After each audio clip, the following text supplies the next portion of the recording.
Revelers, this is Off the Rails, Right versus Left, the podcast that we do because we think the left is evil. I'm Rob B. And I'm Brad Lee. And I'm Brian G. And we are Off the Rails, Right versus Left. Again, we're doing this show because we think everybody needs to know that the left is evil.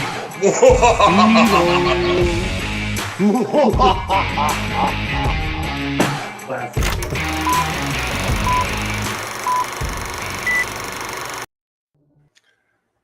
I hate when this thing isn't working right. Anyway, well, welcome, Revelers. We should actually be having Brad join us shortly here to help ask some questions, but the purpose of this broadcast is our interview for the candidate for the U.S. House of Representatives. If I've got it right, it's District 18, I think. Lana, hold on. I'm going to see if I'm brave enough. Centonze, I think. I hope I said that right. Anyway, she's joining us to ask some questions. Again, you guys know this whole series of interviews I'm doing is to kind of highlight some of the races that you don't really get to see much about. And like when it comes to Congress, pretty much the only ones that are actually popping up are, you know, like big ones like Crenshaw and, you know, Rashida Tlaib and all of those. They're the only ones that show up, but we've got people that have something to say that are running for all these different spots. So I'm trying to give them a voice, whether they're in a main party, but a race that doesn't get watched, or if they're in a alternative party, whether it's Libertarian, Independent, Green Party, American Solidarity Party, whatever. So we're going to go ahead and introduce now Lana Centonze. Did I get that right? Yes, you got it right. Thank you. I'm so Oh my happy to be goodness. here. I was kind of chewing on my lip about that one. I thought I had it, but I wasn't entirely sure. I know. It's tough. That's a tough one.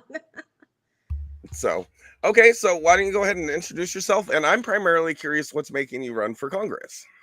Okay, so my name is Lana Centonze. I am an immigrant. I came to the United States as a little girl. My mom applied and got accepted and came as a little girl. I knew nothing about America. And as I grew up, I realized that America has done a lot for me. Went through 9/11, lost 4 friends, and felt that to give back to America. Applied to work for the federal government, got accepted, and then I loved my job. I actually didn't even call it a job. It was a career. I said I'm never leaving the federal government. Found out the federal government is extremely broken, Oh, and um, yeah, it's extremely broken. Got upset about a lot of the laws and things that were going on. And then finally, I felt the call to step out to run for Congress. And took me 7 years to go through the process. And now I am here and ready to capture that seat. okay. Well, so the first thing that we need to know, because it's the most important issue, is you're going for a national office here. Yes. And voters say the biggest issue is the economy. So how are you? And I want to avoid at all costs talking about top ticket people. I want to know what your ideas are to fix the economy, because we know what their ideas are, and most of us have opinions already on what their ideas are. But when it Right. comes to proposing legislation, that's going to be you. So Right. what would you propose to Okay. help So, fix the current economy? yeah. So, there are two ways I want to go about it. Of course, nationally and locally. So, locally, I want to introduce, of course, businesses are suffering. So, I want to introduce new ideas, especially for people who don't want to go to college, right? There are people who are not college material, but they may have great ideas for businesses. So I want to introduce back trade schools. Trade schools have been something that have been lacking in our community. Matter of fact, it's very hard to find them. So I want to reintroduce trade schools, but with along with trade schools, I want to uh, partner learning how to work with finances. So you can be smart, know how to do a business, but may not be good with money, right? And if you don't know how to work with money, how are you going to run a business or be successful? So it has to go hand in hand. So learning about money and trade, and then what happens is when that person goes out back into the community, whether they were in prison, whether they don't want to go to college, whether whatever the life circumstances, and they step out into that field, they can then open up a business, be successful, train others in that type of field that they're in, and then others can start their own businesses. So it becomes a revolving door, becomes something that you can invest in the community, and then you're not only investing in the community for itself, but also the individuals, the constituents within the community. So it becomes a win-win for both. Okay. Nationally, I do like how that should help spur growth. yes. And yeah, so I see where you're going there. Okay, so let's go ahead and hear what you got nationally too, because I already Na- like your idea of touching down to a local level. yeah, local, yeah, because don't forget locally, I mean, we can work all the way at the top, but everything really affects locally more than anything. So nationally, we've got to really stop spending so much money, cut down on the spending. Our national debt is so high. And so really cut down on the spending. As you know, when Congress passes bills, they'll say, oh, it's for this, but along with that, they have all these extra things tagged onto a bill. Yes. That needs to stop. If you're saying spending for this particular uh, problem or industry, then let's stick with that. So, yeah, cut down on the spending. If we cut down on the spending, that will help a lot.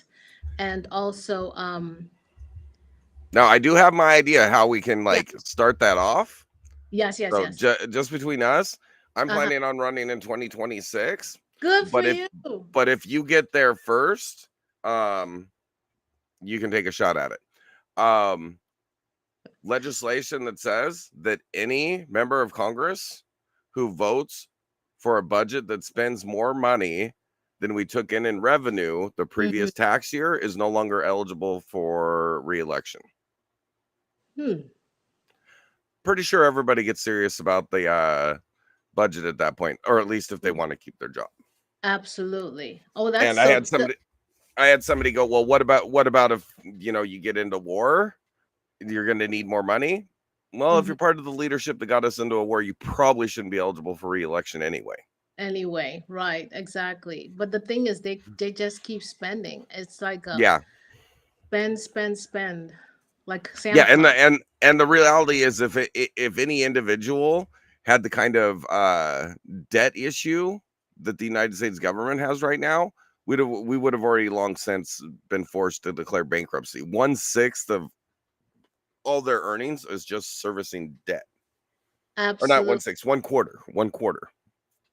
Did you know, as a federal officer, we get reviewed every 5 years, and in our review, we really cannot have debt. So the main debt we should have is car, if you have a car Mhm. loan, and a house loan. That's the only debt. Now, when it comes to school, you or other things, you're supposed to be paying it down.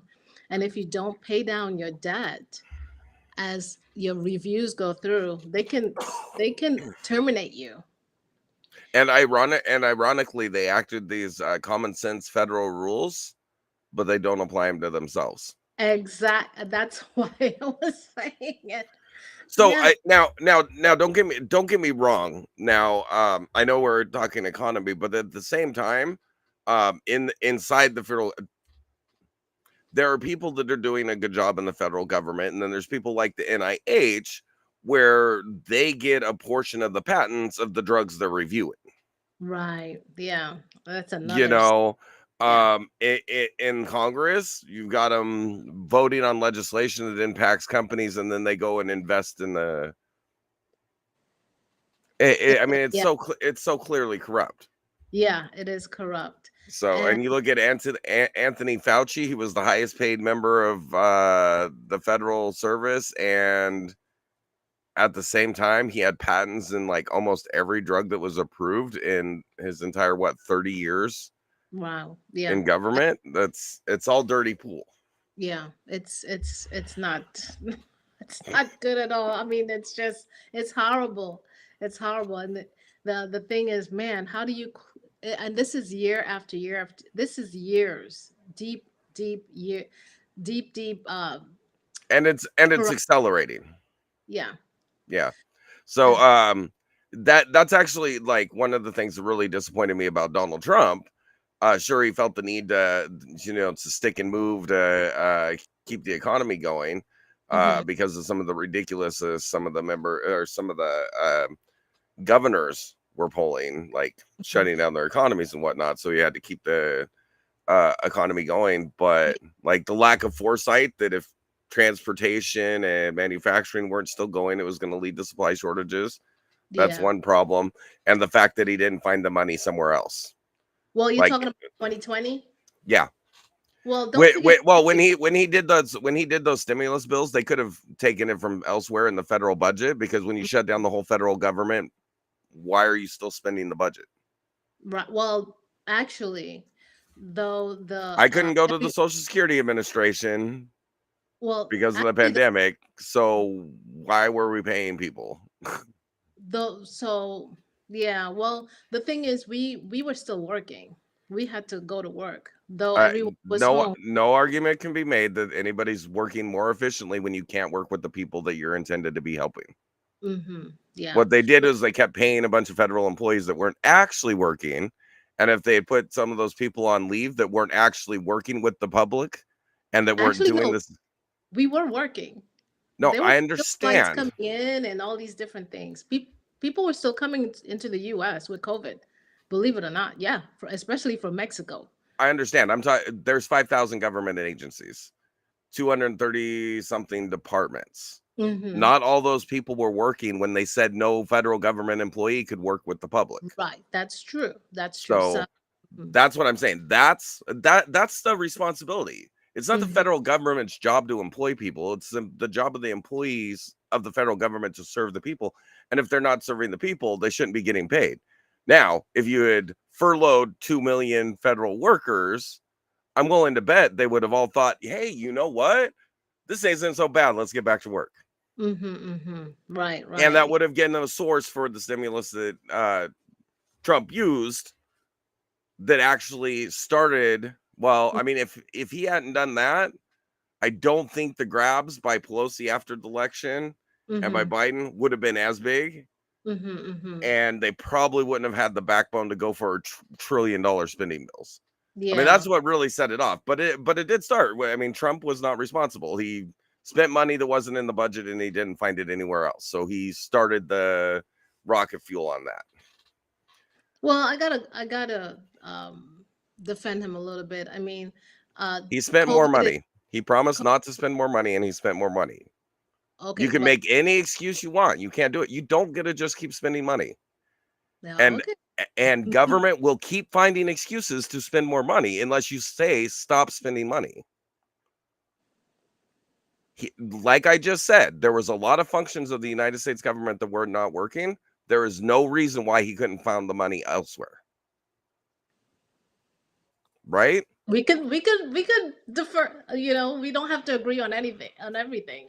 Okay, So but if go but ahead if and you're not if you're not going to cut expenses while spending, because your first proposal was to spend more money, but you didn't propose where we're going to get the money for that, which just implies more spending.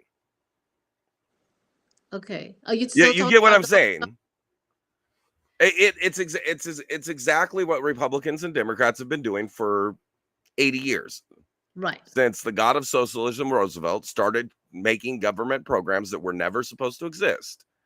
Because I think people forget, like, the wording in the Constitution, in the preamble, it doesn't say it's to provide for the personal welfare. It's to Right. promote general welfare, and stealing people's money to give it to other people, it does not promote the general welfare. It does the opposite. And that's Okay. what taxation does. So Okay. I'm pushing you a little bit on. I'm a libertarian personally, so I'm not a Republican. I'm not a Democrat. Right. Right. But so the reason I'm pushing you a little bit is I want to hear some solid things. What can we cut to get the bill down? Because your first proposal, great proposal. Where do we get the money for it? Because if your idea is to just spend more money, we cannot afford it. We're spending $1 trillion a year servicing our debt, not paying it down, just servicing it out of a $4 trillion budget. Mm-hmm. So Well, how would you? So where do we cut the money? well, there's so many places we're giving money. We're giving money to foreign countries. Okay, Right? that's not the Trillions and majority of our trillions. spending. It's disingenuous. Yes, we need to That's cut out still the money superfluous that we're spending. giving. It's Okay, still money that we're giving. where in the U.S. federal government, not the outlays to foreign governments, those need to all go away. Like, if you're our ally, you can buy weapons from our manufacturers. Beyond that, the U.S. government has nothing to do with your defense. You do your defense. Absolutely, but we're still Yeah. giving them money. No, We're I still understand. We giving. shouldn't be. No, I 100% agree. But I want to know what cuts in our federal government you'd want to make. Because if we don't cut anything in the federal government, everything that they cut in sending foreign aid, they're just going to spend in other parts of the government. Okay, but if you're not sending all that money, that's billions, They will billions, spend it. billions of dollars. They will You spend it. can allocate it to other things. They will not cut it from the budget. Okay, but it shouldn't be. That's the point. You're talking about moving money that's already being spent. Where is the cutting Well, of spending? spend it on the U.S. No, don't spend Spend it it at on all. us. Do Because you not understand? Okay, So so listen. no, So if you have, you are you married? engaged and I've been Let's married just and say I you raised 2 kids. let's Yes, just say you if my income is $4,000 a month no and I that's have I wasn't going up. $5,000 worth of expenditures, I have to cut my spending. I don't say, okay, well, I'm going to take 500 out of this and put it over here. If I'm still spending $5,000, it's still spending $5,000. And that's Absolutely. what you're talking about. You're saying we've got tax revenues of $4 trillion. We're spending $6 trillion a year. You're saying let's take 500 billion from over here and move it over here, but still spend $6 trillion a year. And So that's not reducing spending. so my idea is if you have I'm going to use the example if you're a mom and a dad and you have kids, wouldn't you want to take care of your kids first before you take care of somebody else's kid?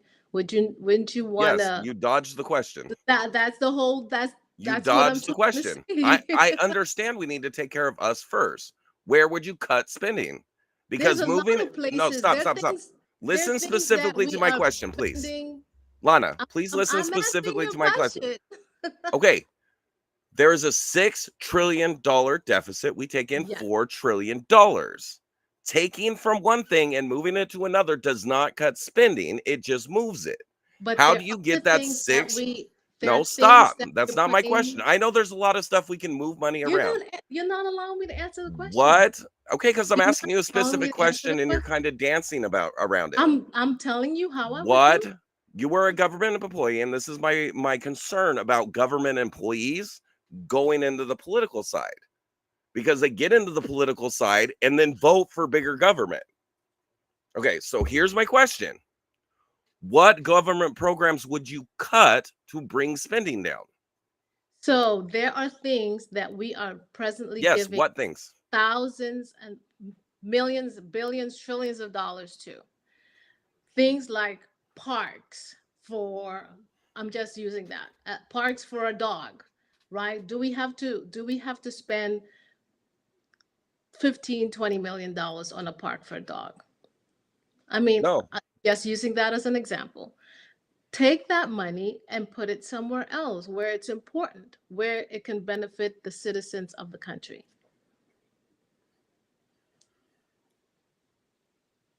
So that would save us about $80 million. So that's I great. mean, I'm just It's a using that start. as an example. There's so We many need to things. cut a quarter of our government to get down to the amount of money we're taking in, and that's with us already being overtaxed. Taking 37% of the highest bracket's money is ridiculous. That's robbery.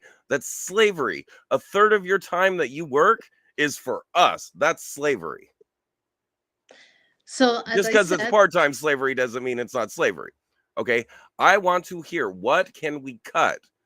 What I'm government just giving you program an can we cut? example. There's so many No, things that's that we're what you're doing. talking about is cutting pork barrel spending. What I'm saying is, can we get rid of the Division of Alcohol, Tobacco, and Firearms, since we also already have an FBI and we have state level enforcement of all of those things?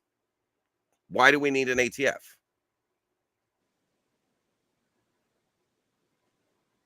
I wouldn't want to cut the ATF. Okay, what purpose does There it are so serve? many other What things, purpose but does it serve that there's other so agencies don't many cover? there's so many other things that we're spending money on that really we don't need to spend money on it. Why do we need to spend money on the ATF? Go ask whoever's. Okay, that's the point. You want to be that person. Hmm. Okay. The ATF, every function that they have is also performed by state, county, and local police, as well as the FBI. Hmm. There's no reason for an ATF. Okay. That's what I'm talking about cutting government. Hmm. Half of our government, there is no constitutional mandate for the federal government to control it, and the states already have the department. Hmm. Now, what you were saying about the national parks and stuff, you're 100% right. Nowhere in the Constitution was the government granted the right to steal land from the people and say, now it's ours forever, and then charge you to maintain it. Hmm. So guess what that means? The entire Bureau of Land Management, the entire uh, uh, federal level national wildlife, all that could go away because all that already exists at the state level. Yeah, but people have you. Okay, so don't forget you've got to clean it up. So you've got to pay people to do that. I mean, you can't just let it Clean what go. up? What are you talking about? You just said that when Yeah, you I have. understand. The states already operate park services. Counties already operate these services. Right, The federal exactly. government doesn't need to. Right, but the thing is, I already brought up the point that with the parks, we don't need to have spend so much money on a park. I mean, we Right. We don't. can get we These are can get rid things of that the we can entire probably. Federal Bureau of Land Management. We can get rid of the entire Federal Bureau of Parks. There is no constitutional mandate for them. Most Hmm. of them were not created by Congress. Hmm. They were created by executive order. Right, right. And now they employ millions of employees, which, it would suck that they'd have to go get a real job or maybe go work for the state. Hmm. But the federal government's job is not to tell the states or the people of the state how to use their land. So why do we have a Federal Bureau of Land Management, and why do we have a federal park service? Yeah.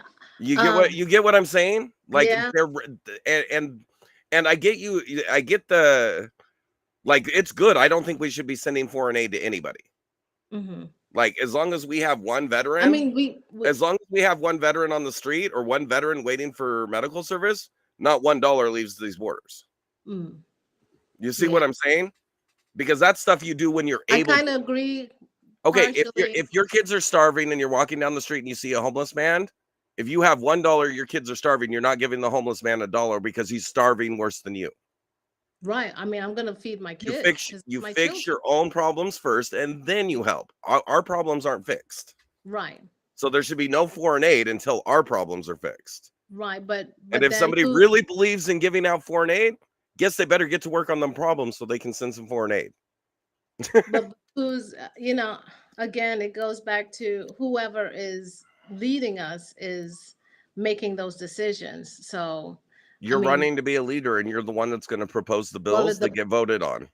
exactly. But also the president puts in all these different mandates when he gets in. So, I mean, sometimes he overrides Congress. Yeah, I understand. And then you go and vote to remove it. Absolutely. Congress sits there and whines about the executive orders that Joe Biden writes, but there's only like 3 that they've ever tried to take action on, which tells me Mhm. they're lying. It's all for show, and they're okay with what he's doing to us.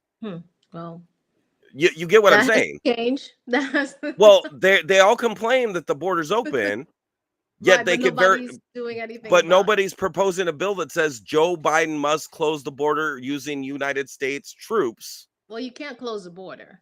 Yes, you It's can. no, you can't. Okay, I hope you don't get elected if that's really what you think. You can't close the border. You Absolutely, you can't. can. There are people in other countries that work in the United States, and then Okay, go. you know that's not what That, close the border means. Close the no, border means closing the close the border to illegal crossings. that's different. Some Okay. people, when they say close the border, And meaning we need to close the literally southern close the and we need to border. close the That southern you border cannot do that. and we need to close the southern border to all the things that are manufactured there because it's cheaper to manufacture there also. So Close. please tell me, what do we need coming across the southern border? So there are people who work in other countries that come to the United They States. don't, no Americans go and Not work in close. Mexico. That's There BS. are Americans that live in Okay, Mexico that that come to work in the U.S. That happens every okay, day. that's great. Then they need to come back home. They live in Mexico so I'm they not don't have to pay telling them taxes what they there. need to do. They're Americans. They could do whatever they Yeah, want to I do. understand, but for a period of time we need to close that southern border, don't you think? Completely. Because if we don't shut it down, okay, so it's like the idea of trying You to can't patch. close it because there are people who work in the United States that live in other countries. God bless them. They can fly over the border. Yeah, but let's say they fly over. Then what if they work in McAllen, Texas, and they fly into Bush? I mean, how are they going I to get would I would suggest while we get that's that mess cleaned up that yeah, they might want to look at the real choices that they're making. yeah, well, there Okay, are people, and so there's the I same thing would with argue most people. people living in Mexico that are American citizens are living there for some dishonest purpose. They're either No, why? they're American citizens. They have family there. They go to they some of them live there, but they come and work in the U.S. Why would that be dishonest? Why? Why You're would it be dishonest? are you arguing that Mexico is as nice of a place to live as the United States? I'm not saying that. I'm just Okay, saying then why? that's the situations of these No, people. I understand, and I don't care about this. It I doesn't don't matter care to about me why they exceptions live because there, if the but federal sometimes government, that's what happens. okay, what's going to be more effective about impacting our immigration? Shutting down the border for a set period of time so nobody can get through, and No, obviously the checkpoints implementing are the still going to be. laws. Implementing the law is Yes, what which is means nobody can come not into that. our. Let me No, finish no, speaking. that's implementing the law is not that. Right now, the law Nobody. is being Okay, implemented. So how do you this know it is, doesn't say what I'm saying when you won't let me finish what I'm saying? go ahead. Okay, nobody has the permission to enter our country outside of our border point or outside of our points of entry. Period. Okay. Why? That's the law. That's not the law. Anybody Or entering does the it say United that? States is required to present themselves at a point of entry. Yes. Yes, that's what I said. So No, you just said they're everything not in allowed between to enter into the United States. outside of the points of entry. Which Nobody okay. is allowed to enter the United States outside of our points of entry. Yes, that's true. Yes. Yes, Yes. and I agree with that. according to our existing law, anybody who is entering the United States is required to present their proof Yes. obtained ahead of time of permission to be in the country. Absolutely. Not apply for your permission when you get there. The law states Yeah, you have no. to present it because you should have already applied for asylum or you should have already applied for a visa. And we're the only country in the world that does not require that. Well, no, asylum, you apply for asylum at the point of entry. Right, of the first country you get to, not the country like 50 countries away. If you International law is at the first safe country. okay, The so only I'm people taking who could arguably apply for asylum here are people from the Caribbean, Canada, or Mexico. well Canada that doesn't I was really just work about to unless say you're a that truck people driver. who are people who are coming from Mexico and they come as asylees, they come at the point of POE and they say I want asylum. and then that's where they work. They go through the paperwork. Okay, But but that is not the majority of our asylees right now. sometimes it is, yeah. No, right now But I don't care about you sometimes. also I have want the facts right now, and they are not from Mexico. We are getting sometimes they people are, from sir. Yeah, 170 they are. countries when there are Sometimes they five. come from Mexico. There are people coming from 160 countries, and there are 5 countries that are allowed to claim asylum. Well, the thing is, if they're coming through There the are 5 border, countries that are allowed to claim asylum, correct? Because we are their nearest port of entry exiting their country, which includes Haiti, Dominican Republic, Cuba, Mexico. El Salvador, we El have Sa- no, El Salvador, we would not be the they first country. can. No, I'm telling No, you, we are whatever. not. You know better than me. Yeah, clearly. What? I'm not going You to know better debate than that. me. They are supposed to apply at the first country they get to where they are safe. And But it's funny, and it's funny that you mentioned El Salvador. You understand El Salvador has a better crime rate than we do now. They had zero murders last year. that's because all of their people are here. No, it's because they threw every member of MS-13 in jail. I I highly doubt. Watch the videos. I believe they're here in the U.S. No, actually, they acknowledge the fact that if you get an MS-13 tattoo and you're not an MS-13, they kill you. But if you get an MS-13, you have to get the tattoo, right? That's the way the game works. So they went and arrested every person who had an MS-13 tattoo, and guess what? No murder rate. So That's what happened. No, that's what happened because the MS-13 president were the only people that were killing people. Nobody else killed except MS-13. Okay, so that's what they did, and that was the result. And you Hold on, clearly have hold on no one clue. second. You clearly have no clue, and you can look it up. My computer's about to die. I thought it was plugged in. Okay, but you can look it up. Like it's actually what happened, and the president was actually criticized because he didn't wait for him to be convicted of crimes before he locked him up. He locked him up for being the member of a gang that only exists for crime. Now, I'm not suggesting something like that here, but it's funny that you're talking about people coming from countries, but El Salvador is not a country that would qualify anymore because their crime rate is lower than ours. You get what I'm saying? They're still coming under this administration. Yeah, which would tell you who wants to get out of the country right now. The people that are criminals that are going to be thrown in jail and the key tossed. So that doesn't mean we want them here. Anyway, they would be required. They can apply for asylum here, but they have to do it from the first safe country. That's the international standard. Mm-hmm. Okay, so like if you're somewhere in Africa and you travel through Morocco, for example, beautiful country. I've been there. I love it. Anyways, you travel through Morocco, you can apply for asylum from there. But the thing is, they don't want to go there because they can apply at the U.S. Embassy for asylum in America from there. Because the way that this administration have it is that okay, I'm not talking about this. I don't care about the administration. I'm talking about I'm talking about the law.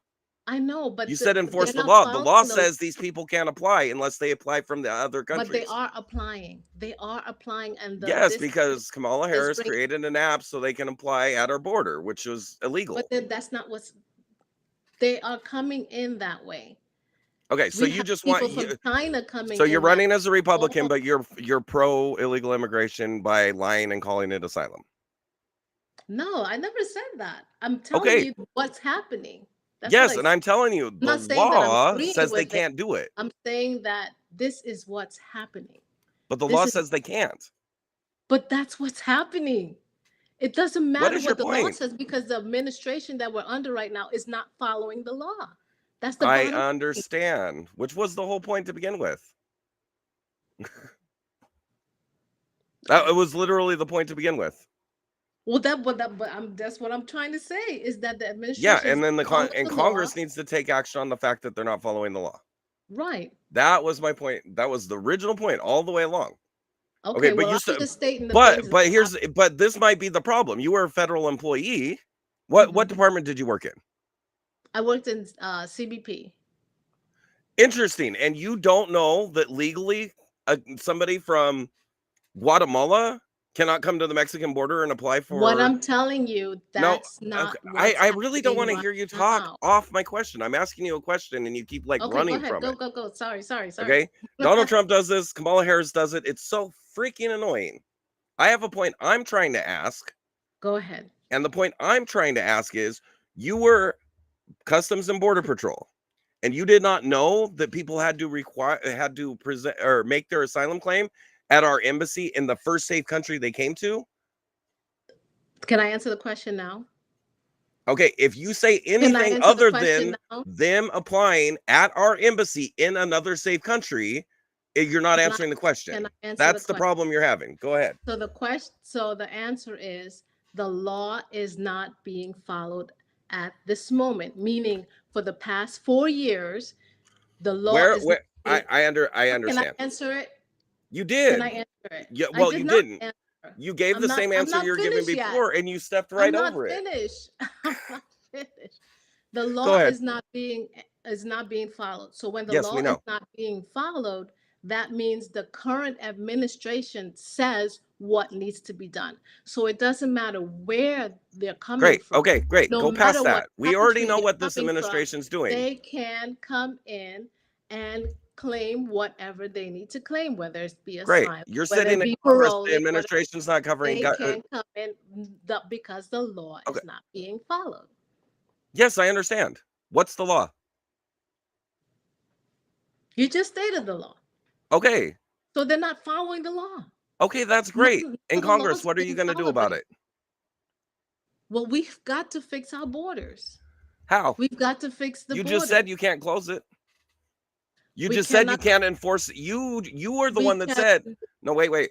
You're the one that said somebody from Guatemala who comes all the way to our border has to be allowed to apply for asylum, even though the law says when they come out of Guatemala and they get to Mexico, they have to apply at the, well, actually from Guatemala, they would have to apply in Panama at our embassy there. Well, That's what the law says. We have to implement the law. If you have a Great. different leadership, So you're then in Congress. then the leadership. So you're in Congress. will What do you do the implement whole law. Well, right so now the law is not being implemented. So because the law is not being Okay, that's implemented, great. This whoever is isn't coming fixing to it. the U.S. is not You're coming going the to right Congress because the law is not being implemented. I love you. You fight. I like it. So you're in Congress. How do you make the president follow the law? Well, he's got to surround himself with people that knows the law, and he has to implement the law. The laws were written in a good way in order to make the immigrants who are coming to the United States the correct way be um, be progress, like they can excel, and also to keep the citizens safe. But when you're not following the law, then all these other things happen where you have people coming in who are doing bad things. Not that I'm saying all of them are bad, but there are those within the groups that are not doing right by the American citizens. So what is our mechanism in this country if the president isn't following the law? I'm sorry? What is the mechanism in this country if the president isn't following the law? Well, I mean, that means that whoever the No, president is, what is our remedy for that? Because we have checks and balances. The president is not all powerful. absolutely, He can be Congress checked. is supposed to Okay, so he can. step in and do what they're supposed to do. Yeah, but what are they supposed to do? they're not. No, They're not what doing are it. they supposed to do? Well, whatever he is putting into practice, they can come back and say, okay, the law says this is not how it's supposed to be. And the president clearly says, because if he's not following the law, he's clearly saying, I don't care what Congress thinks. Well, Okay. but What is the congressional action that you take for a president that doesn't feel the need to follow the law that you passed? well, I don't know. Sometimes I think it's Impeachment. It is but impeachment. they're not It's gonna do 100% impeachment. They're not It's gonna do 100% that. impeachment. Yeah. Don't forget, if you have, okay, if the president is a Democrat, right, and let's say majority ruling in Congress is Democrat, they're not gonna impeach him. The other Okay. thing So is, hold on. No, but here's what's important. Okay. Within the first 2 years of Biden Harris, we knew that they had opened the borders. of course, and Okay. they should have done something back then, and they did They not. no, okay, but you're going to Congress. So if Trump does Yeah, something, okay, I'm but not if there Trump yet. does something that, well, but Republicans sat and did nothing when Trump did an unconstitutional bump stock ban. Which one? I'm sorry, I didn't hear A the bump part. stock ban. He signed an executive order banning bump stocks, Okay. claiming that it made a gun a Just machine gun, which it didn't. okay. Like it slightly increased the rate of fire for about 10 shells before it screws up and jams your gun and you can't use the gun. Okay. Okay. But that's his not understanding what they are. It followed the Las Vegas shooting, which because of the position that he was in, the guy Mm-hmm. could have achieved the same thing with anything that could shoot bullets. It just Mm-hmm. happened to be those were the weapons he was using. Okay. And in the case, he fired about 10 rounds from the weapon with the bump stock and then threw it to the side because it jammed and wouldn't work. And Right. Trump signed away some of our rights. And it Mm-hmm. ended up being the Supreme Court that had to restore them because Mm-hmm. Congress did not act when the Mm-hmm. president overstepped his authority. Okay. Okay, you Well, get what what I'm about saying? Biden? What about Biden? Oh, I mean, he's overstepped his Biden should have been authority so many impeached. times. I mean, Biden should have been impeached from his first day in office when he started signing but they're not executive gonna. orders. That's the thing. Then they're not gonna do it because Okay, there's too many. Unfortunately, too many compromise, and that's the thing. We've got to hold Congress a little bit higher in okay, Congress what. needs to hold themselves and the president to the higher standard. Because I mean, first of all, Congress wasn't supposed to be full time, and now they are. Okay. Okay, our country existed for 100 years with less than 1,000 laws on the book, and now we have like 50,000. Right. Okay, we don't need that much Congressing, but the most important duty of Congress is the system of checks and balances, where you check the courts and you check the president. Mm-hmm. Okay, your party says Biden Why you keep picking on the Republicans? Pick on the be Democrats too. because you guys control the House right now, but Uh, it doesn't matter because you guys are the ones doesn't saying matter. the Democrats are breaking the law. Well, this is great. You're getting sound bites, you're getting clips on your social media, so you get extra revenue when you're already making $200,000 a year. That's great. That's fantastic. What are you doing to restore the law and order? Nothing. Every single member of because the executive branch is all of these government agencies. The Mm-hmm. ATF is collecting lists on gun owners. That's illegal. Right. And they're Mm-hmm. an agency that we don't need because they replicate other agencies. You get what I'm saying? Yeah. Yeah. And Mm-hmm. when you create these agencies and now they have to find a reason for their existence, they're going to end up branching out into stuff they shouldn't be doing, Mm-hmm. including going after, like, if there's one error on a form. If you're a gun owner and you sell thousands of guns a day, if you have one error on your form, Uh-huh. the federal government can now shut you down and seize all your records. Wow. Yeah. That's not. Nah. I don't agree with Yeah. that. That's kind of So silly. that's A, killing the businesses, but B, they were literally found to be like maintaining records on something like 200 million Americans that they had no right to. Mm-hmm. Mm-hmm. You get what I'm saying? Yeah. So, and then they have people like monitoring social media to monitor free speech.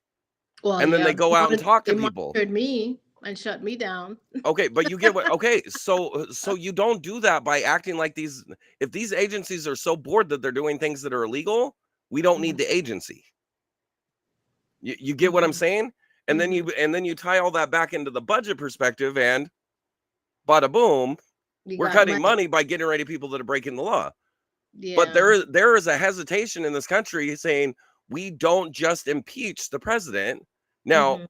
Trump was arguably impeached fraudulently twice. Yeah. They. Okay. Mhm. However, Have to. because it doesn't look good to impeach the president, they're not impeaching the president for high crimes and misdemeanors that he's actually committing. And Who you if you talking go about? out, Biden? yeah, Okay. Biden, Harris, Mayorkas, Right. what's that other cloud? Garland. Mm. Well, I mean, they did. All They. four of those people should have been impeached. I No, remember from they day did. one. I remember they did bring. Someone went through, especially with the files when Biden had all those files in his home and in the garage. And of Yeah, course, they made including the files that excuse. he stole when he was a senator and had no access to those files beyond in a skiff, and he clearly like stuffed them down his pants to steal them. And they Yeah, made the excuse that he's old. He's, he can't remember. I mean, I don't. he was a sitting president, and he shouldn't have been charged, but he should definitely have been impeached. Yeah, So I believe he should have been held Congress responsible. received a Look, report that he w- violated the law, and they did not impeach him. well, look, they held Donald Trump against. They held all those points against Donald Trump, right? So they should have done the same for Biden. Exactly. That's what I say. I mean, don't play favorites. If you're gonna hold all those charges against Donald Trump, then do the same, because they both had files and things in their home that they said should not be there. So my issue as a libertarian, we've got a whole lot of government telling everybody how everything should be, and the Constitution did not give them a right to say it. Right, which is true. They Okay, shouldn't tell us how and to do how and to. the people who are responsible for curtailing that are not doing their job. Congress is not holding these people accountable. They're not going and saying, "Oh, the president writes this executive order. Okay, we're going to write a law that says you cannot write an executive order about this." Mm, You mm-hmm. get what I'm saying? Yeah. And then what? He's going to veto it and say, "I'm a dictator. I don't care what the lawmakers think." Well, that's pretty much what Okay, he's okay, but trying to say you have to anyway. do the show for the American people, because Hmm. eventually they will get it. If they understand how badly government is abusing our rights, there's a lot of people in government that are never coming back. And Hmm. if we had pointed out how corrupt Joe Biden was 40 years ago when he became corrupt, he never would have made it to the top office in the land. And that's political nicety, this fake politeness in government that's causing it. Yeah, Okay. but do you think that really would have held it back? I mean, you Okay, know, you have to understand, our representatives used to get in fistfights on the floor of Congress because they actually fought for what they believed, and now they right. won't even put forward legislation based on their deeply held beliefs. Hmm. Does that make sense? Makes sense. So I mean, so that's why it's frustrating to me. It doesn't look good to keep impeaching. I got to get the I'm kind of multitasking. I got to get the link sent to the next person that I'm interviewing. Okay, sounds So good. but well, I mean, I ended up having some technical problems this morning, so I ended up running behind, and that didn't help. So okay, here is the link. So that way I can wait for him to come on before I wrap this. So I mean, because Okay. I think we're having good conversation here. Yeah, So do you understand now my frustration? Like, I absolutely understand I what you were do. trying to get to, and I think what this is what what you talk like was a federal employee. That's what you were talking like. Because it's the really same thing not a anytime. citizen. It's the same thing every time you talk about talk to a member of the government. They run in circles around anything you try and ask them. I thought I was answering the question. You kind of sidestepped way around them, and then you came back to it like after I pushed you over and over and over on it. You know, I thought I was answering it from the very yeah. beginning. So well, like for the issue of the border, you're advocating people should follow the law, but you want to pick and choose about the law. No, they need to follow all the law. All the law, yeah. Yeah. No, I wasn't picking choosing any So law. The so law is the law. Whatever the the law is, idea we we can't follow. close the idea that we can't close the border, we absolutely 100% can. It's in the Constitution. Not just laws that Congress wrote, but Meaning, in the Constitution. okay, listen, closing the border, I think we're talking about two different things when you say closing the border. When you say closing the border, I'm hearing no one goes in or out of our borders, period. That's what I hear. Our Clo- southern border, absolutely. oh, that's what you mean? No one goes That in is or 100. That is all? 100% what I mean. Oh, but You have to again, get. have You you been have to to the get. southern border? Yes, I have. Which one? Okay, so you don't say okay, but that's not solving a problem. Saying that's a big problem, No, so but we're not going to I'm try. trying to figure out which one, because there are certain parts where people are in I've and been out from the border, daily, hundreds of thousands of Texas, New people. Mexico, Arizona. I was just by the border in Arizona. I was just by the border. Like I'm talking And about you within the didn't last see week. hundreds of people walking over the border because No, they're you know going what I to saw? I or s- coming. I saw a whole lot of wall that they couldn't get across Well, where I some was of the at. When we but that's my point. We hmm have a government, or we have an army that we were never intended to have, that hmm is 1 million strong. You're telling me that 1 million military professionals cannot secure our border? I reject that out of hand. right. But Okay. should we have If the we military just made securing our borders? Why don't we just implement the that laws? is exactly what the military is for, is securing our border. But That's that why do we have to go to the military to secure the border when we because can it's their implement purpose. the law, when we can What is the implement military the for? law and secure the border? What's the military for? Implement the law. What's Implement the laws we have. So Yes, we and I'm talking about using a tool of the federal government to implement the law. What is the military for? so you want to bring the military Okay, answer my question. You're doing the to circle thing secure again. us. The military is to secure us Okay, as and citizens. what secures us? Them sitting at a military base in a country halfway around the world where there's never been a military conflict, or them sitting at our southern border making sure the cartels aren't coming across. I don't know because look, think Okay, so about it. you're okay with If the we situation the call way it in all of is. our military to go to the southern I border, didn't say all of our military. It wouldn't take all of our military. okay. Well, Okay, that's what under that's Trump, how I'm okay, seeing it. You're calling all the okay, hold military on. to come to our Under southern border. Trump, Then guess what, what? 20? We're open. Now we're gonna get attacked because there's no one watching the other borders. Okay, that's horseshit because our military is not at any border. But you just said you wanted the military to come to the Yes, I border. do, because they're not doing anything to protect our country if our borders are wide open. But then if Because all the anybody military can come to walk the southern across the southern border, border with a then nuclear we are weapon. we Anybody right now could walk across. You can laugh. Anybody right now could walk across the southern border with a nuclear weapon. And if you of don't close course they down that can. That's why we need to implement the laws. okay, so who's supposed to keep us from getting hit by a nuclear weapon? Who's going to enforce the laws? Okay? The Even when we people. had 20,000 CBP cannot do it. No, you need more than more than that. Right. But the So let's thing is, send in right now, the 100. laws are not even Stop, stop, being stop, stop, stop. implemented. Start Yes. with So the you, laws first. Implement the laws, and then by work who? You just said by 20,000 our CBP, government. Our government is not implementing the laws. and the military is the arm of our government, Yes, they are. who is specifically tasked with keeping enemies from getting into our country. Right, absolutely. And yet, when I say send 100,000 of them to back up the 20,000 overworked, hardworking, country-loving CBP officials, you laugh. It's serious, It okay? is serious. I'm Because laughing because because be, the people on the other side of the border, that government is controlled by the cartels. The cartels have machine guns. The cartels have Bradley fighting vehicles. The absolutely. cartels But have listen to this. tanks. Our Listen to this. military needs to be at our border. Listen, okay, so what's the difference between what the military will do that a CBP officer or BP border patrol is really the ones at the Mexico border. If someone's coming over the border, right?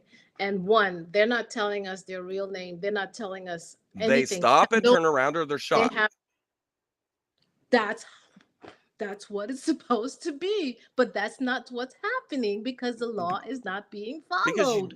you don't. Okay, but Back that's to the the law. point. It's But not being followed. still need people to enforce the law, which means you need a lot more bodies on that border. So if anybody approaches the border, instead of going and presenting themselves at the point of entry, because when I say shut down the border, I want the point of entries open. Oh, okay, Okay. that's different. That's not Okay. shutting down the border. Every single part of the Not border shutting down that's the border. not the port of entry should be closed, because we are supposed to have 100% control of what goes in and out of our country. And Ernest, I do see you just popped on there. Give me just a second. I'll wrap this and then I'll be right with you. So, anyways, it was a great conversation. I do have Thank you. I do have Ernest Linberger, who's running for the U.S. House 26th district, coming. Okay. So you want to give a little closing wrap up here? As you guys see, this is like a debated, a spirited discussion. Lana was Yeah. awesome. I'm so glad she came. I am. I'm so happy I came too. Yeah, I'm a little fireball. Especially when it comes to immigration, because I love this country, and I want to protect it, and I want to make sure the citizens are protected, and I want to make sure that the people who come here should be the right people and they should apply the right way. So thank you for having me, and go out there and vote, Absolutely. and vote me in, guys. Makes some difference. Thank All right. you. Well, get out to vote. You guys can kind of see like where her stance is going, but the most important thing, get out to vote. I already voted yesterday. I made sure I cleared my whole schedule of interviews just to make sure I could vote. So again, we thank Lana for joining us. Get out and vote, no matter who you're voting for, what district you're in, because obviously you might not be in her district, but get out there and vote.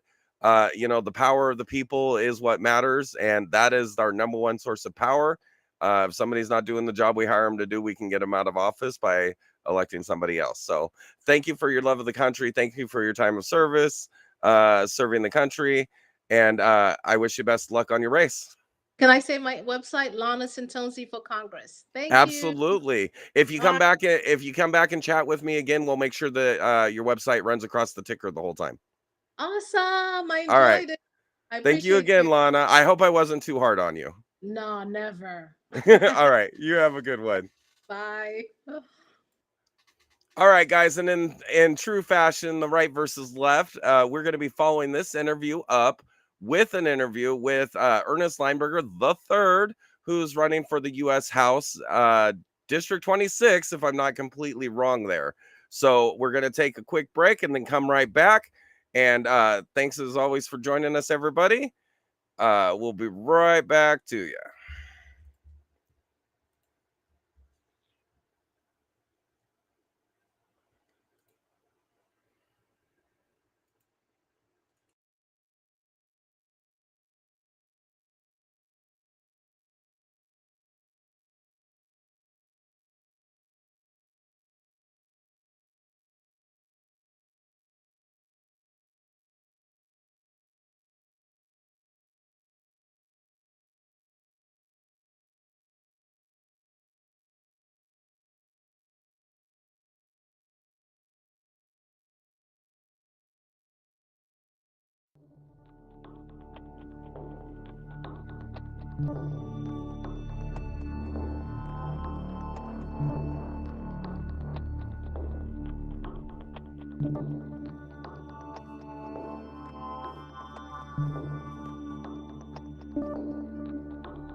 Revelers, this is Off the Rails, Right versus Left, the podcast that we do because we think the left is evil.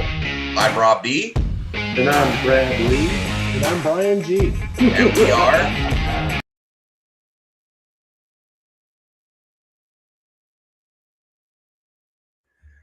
I got to tell you guys, I really need to get to where I can have somebody operate the board for me while I'm doing interviews.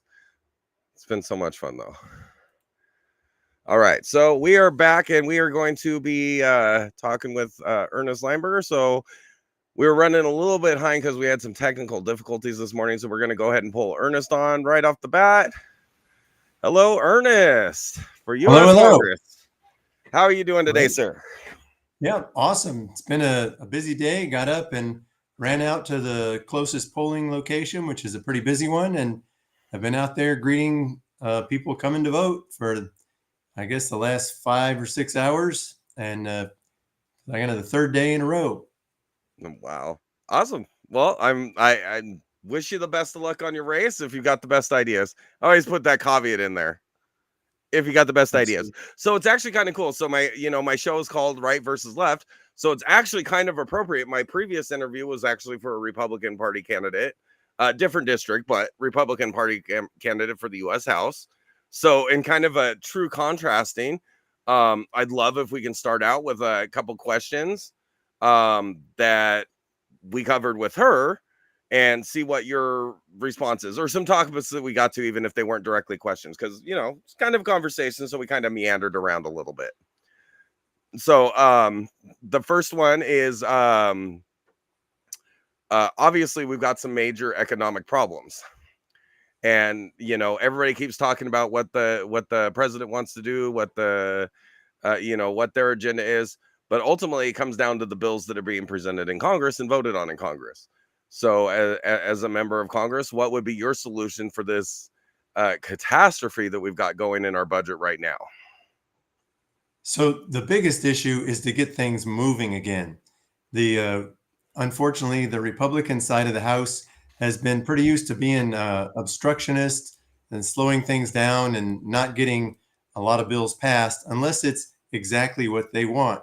I want to try to work across the aisle and see if we can't find some common ground, but get things moving. Hopefully, my seat is a prior Republican seat.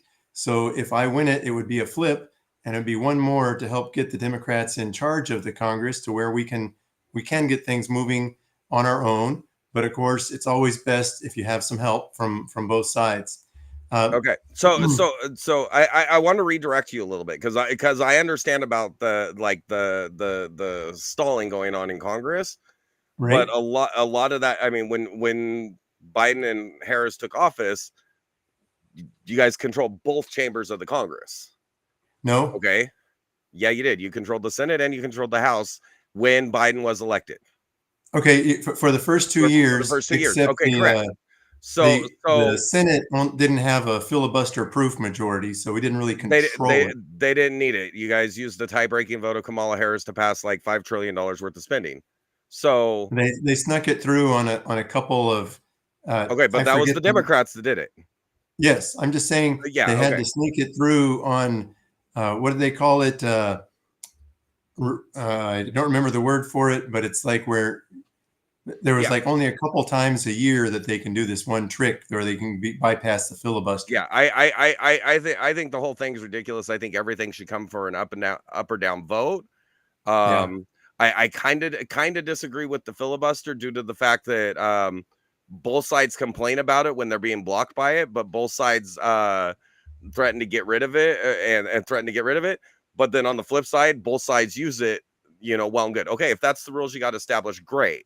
My issue is, like, in Congress, like, my representative here, like, he's been in Congress for 25 years and only proposed like 100 bills. And I understand there's a process and it drags out to get it out. That needs to stop. The bills need to be simple, and every bill that's proposed should be voted on.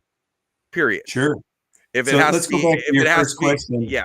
So how do we fix the economy right now, where we've got out of control inflation, out of control spending, out of control everything? Whoa. What's inflation right now?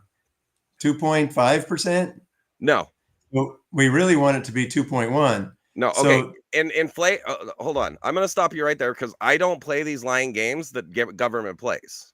Okay. I was just looking it up with Google. No, I understand. And the number that you're going to get has like 70% of the economy are removed from it. Okay. Oh. Building material is not in that. Right? What's not in it?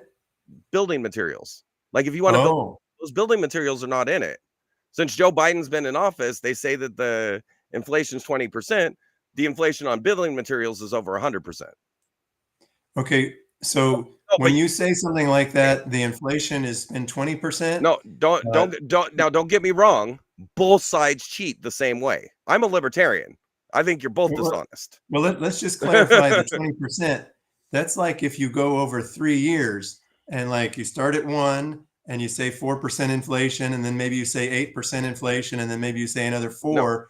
That'll get you 16%. Yeah, I know how inflation works. My point is, okay, you can't say that the inflation is 2% when everything that's inflating over 20% per year is being left out of the statistics.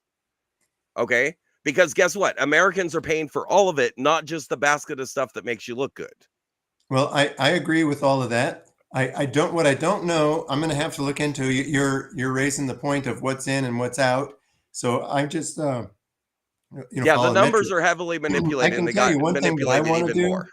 is, Congress can call people in to have conversations or even just send them a letter and ask some questions, that kind of thing. Congressmen can do this kind of thing. And I would like, how they had the university leaders in to talk to them about some other initiatives or something. I would like to ask them about tuition costs because I would like to know what has been the inflation rate on standard tuition for like the last 40 years, because I'm under the impression it's been like 20%. Yes. And I just don't see why that's valuable to saddle our young ones with such a huge bill before they even get started. And I think that's one of the things, instead of having these government loans that people build up a huge debt, and then maybe the government forgives it, or maybe they don't, or whatever, that just seems like a backwards way to send money to the universities. We need to get the universities to figure out, how can they bring the cost down and make university higher education more affordable. I'd like to do the same thing with other cost of goods, whether it's cereal or housing or something. Try, what housing isn't like just one company or whatever that charges it, but I think we need to look into what's causing those costs to go up. Now, none of that is bills through Congress. I tell you, I would like to balance the budget and get to work on this debt. I've been explaining to all kinds of young kids that, look, it's all in dollars. The total spending in a year is like 6 trillion. That means we owe 6 times what we spend in a year in the federal government. If you look at the national GDP, it's up to like 122% of national GDP. It's just, we don't want to keep, what's it going to be? 75, then 200? Well, when are we going to stop? I actually have a proposal for a bill that can be proposed by a member of Congress on either side. And if nobody proposes it in the next 2 years, I'm planning on running in 2026. Awesome. But, okay. So, I don't know. I don't know if Democrats would like me, because I think we have a whole lot of government that doesn't need to exist. Because we've got a whole lot of government that was created by executive order or fiat in Congress that created parts of government that the Constitution says the federal government is not supposed to control. So, but mine is any member of Congress who votes for spending that is in excess of the previous year's tax revenues is no longer eligible for re-election. So what I was thinking is, why don't we communicate? No, because they communicate and compromise and spend more money. Like the communicating and Hold on, compromising. hold on. No, but Let's take our spending. Let You me got to finish the take our point. spending. Figure out what it is. Our spending was voted for by both parties. The debt has gone up under both parties ever since Roosevelt. I'm not arguing that. So I'm saying let's, just like your home, just like you do for your home, you say, okay, what's our mortgage? And you write it down. And you say, how much do we spend on groceries? You write it down. What's the car payment? And you write it. I'm just saying, let's figure out what the budget is. Whether we say, hey, here's what it's been for the last 3 years, and it's been going up a little bit. So let's say, anyway, you figure out what it is. Like defense needs this much, whatever the big categories are. And you say, okay, this is it. Plus, we need a little bit to pay for the interest, or a lot actually, to pay for the interest on the debt. A quarter of our income now. Yeah. And the interest payments are 1 trillion. Our tax revenues are 4 trillion. We spend $1 trillion on the military, which only leaves 2 trillion left. So all I'm saying is figure out what your desired spend is. And then not desired, what you can afford, which is 2 trillion.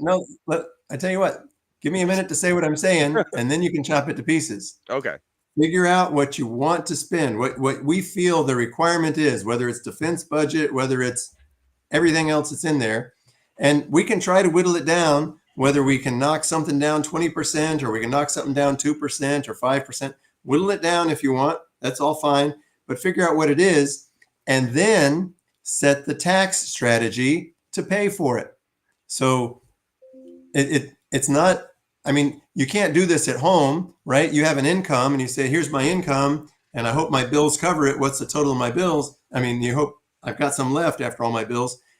but with the federal government, instead of just saying, I'm going to give you a tax break and I'm going to give you a tax break and I'm going to give these other guys a tax break, or I'm going stop doing to that and say, or I'm going to get this program that helps this people, which is spending money, or this program that helps these people, which is spending money, because it goes both ways. It's Yeah. not just the federal government doesn't have a right to anybody's money, and Congress's idea that they do and that a tax cut is bad, you're letting people keep their own money. So the idea that that's ever bad, we don't have a taxing problem. We have $4 trillion in revenue. We have a spending problem. well, I don't think we're going to solve it with spending cuts. I don't Okay, want to see then what you're might happen to the delusional. military. But you're talking a third.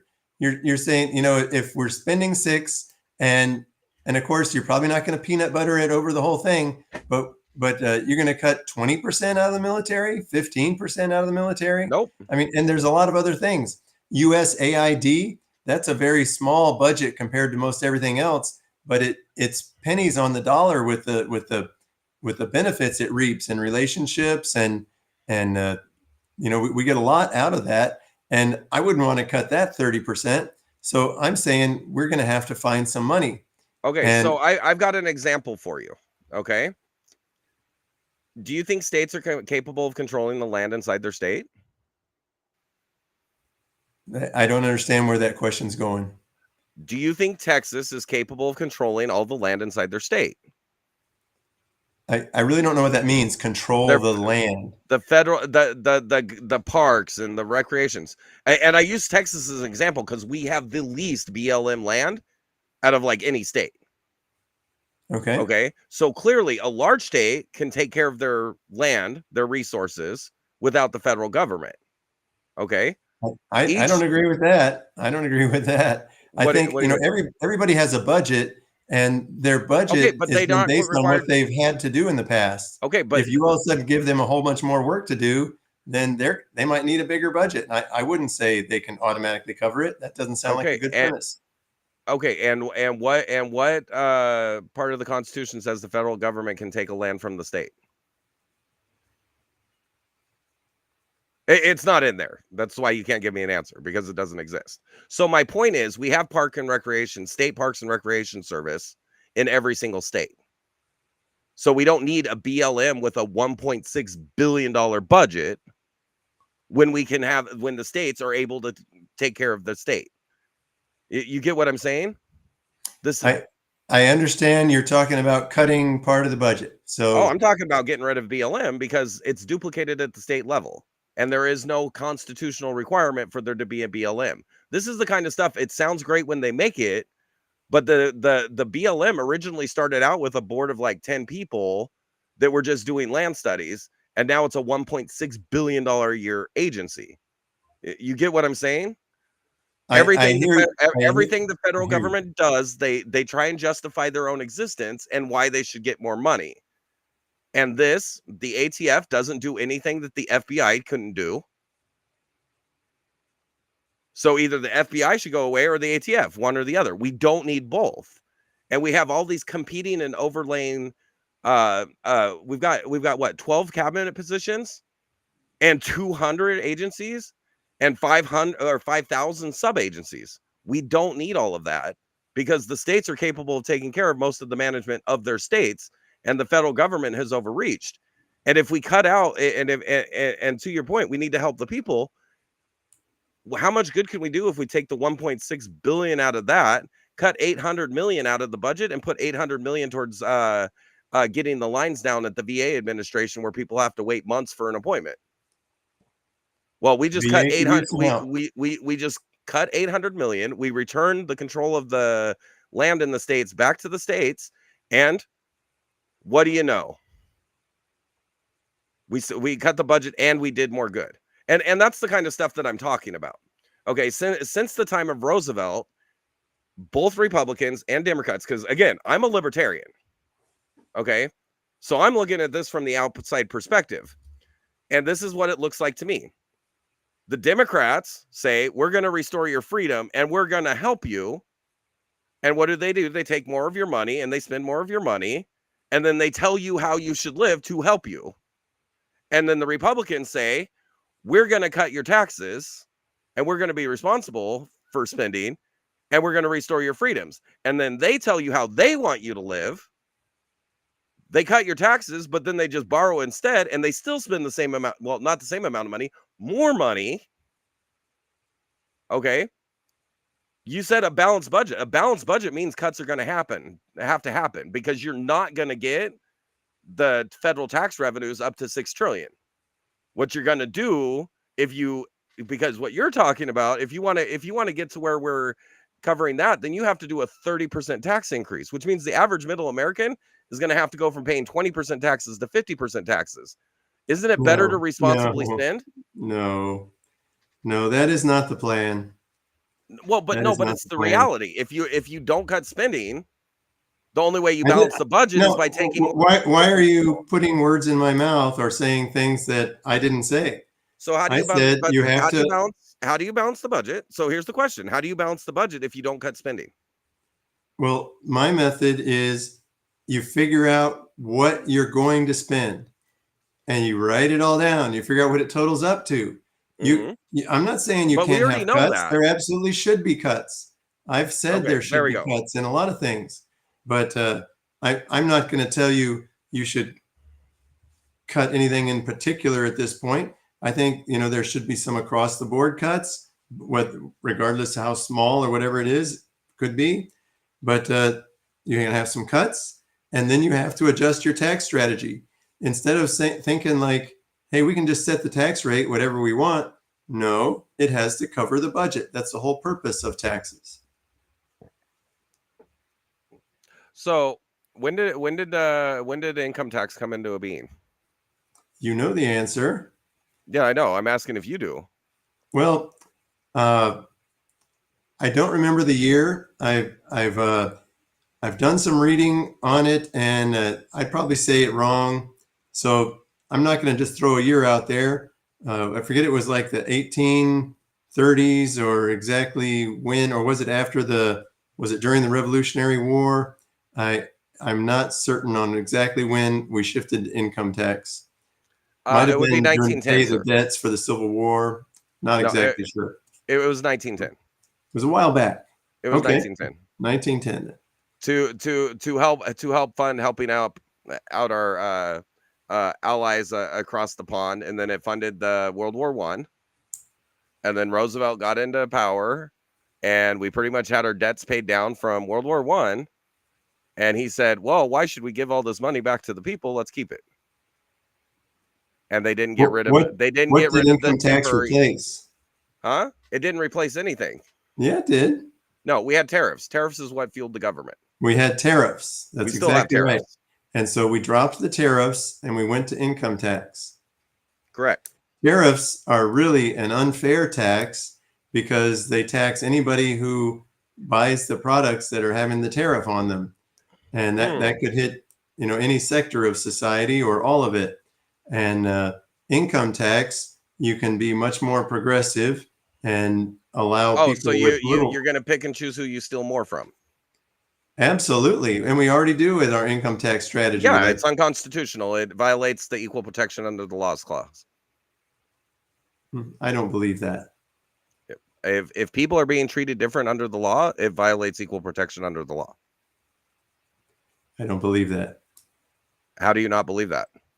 Well, because this is tax based on income. No. If you charge one person 1 percentage rate and another person a different percentage rate, how is that equal representation under the law? Equal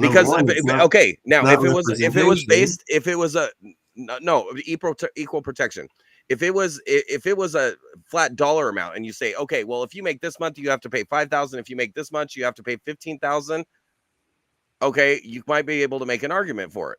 But if you're saying each person has to equally contribute, okay, well, if everybody pays 20%, that's fair. I didn't say everybody has to equally contribute. And no, that's ridiculous. Yeah, because the top 1% pay 90% of all revenues. The bottom 10% get welfare because they get refunds when they paid no taxes in. The next 10% pay zero tax. So some people are paying no taxes. Some people are paying 37%. That's not equal protection under the law. I have a question. Mhm. How long is this podcast? As long as you need it to be. My next interview is scheduled for 2 hours away. Okay. Because, I'm running for Congress. I'm Mhm. trying to do some good in this district. And this kind of conversation isn't really helping me to become a better congressman or a better candidate. And I've got better things that I can do right now. So, I mean, I didn't know if you wanted to learn more about me or if you wanted to lecture me about the budget or No, what no, no, your no, no, mission no, no. is That's here. But no. My I've net. had enough of Okay, what we've but had so okay. far. So this is my problem. When you get to Congress, it's going to be on a razor thin margin. You're going to have heated debates on the floor, and I'm Yeah. pushing you on the realities of budgeting, and you're sitting there acting like it's unfair. You want to represent the people, and I think it's not fair to say you represent the people when you think some people should have more than this. But if you're uncomfortable with the topic, we can move on to the next topic because there's a lot of things that are like huge issues, and I'll throw one that's probably up your alley. Like one of the big topics. What do you think the federal government's role in abortion law is? So I remember years ago, I saw the movie In the Heat of the Night. And this was where a young woman was found dead. Mhm. And Sidney Poitier was the detective, was brought into this southern town to investigate. And he found there were ample suspects. There were a lot of creepy creatures that could have been involved. But it turned out that the woman died of a failed backroom abortion. Mhm. And I don't want America to get back to that type of thing.